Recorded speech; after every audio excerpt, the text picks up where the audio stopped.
gjithë ata që janë rreth rrotullnesh nuk e duan SPAK-un, nuk e duan këtë që po ndodh.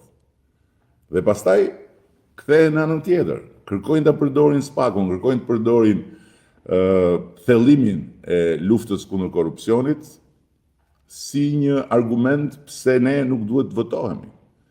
Ky është kulmi. Kanë gjysma e qeverisë është në burg, si mund t'i votoni këta hajdut?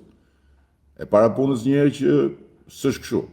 S'është kështu se po t'i marrësh qartësisht t'i numërosh edhe të shohësh cilësisht se për çfarë bëhet fjalë, nuk është fare kështu e para punës. E dyta punës, ata të cilët kanë pasur probleme dhe kanë probleme me drejtësinë dhe kanë qenë në qeveri, janë antar kabinetesh të mandatit parë, mandatit dytë, fillimit mandatit 8,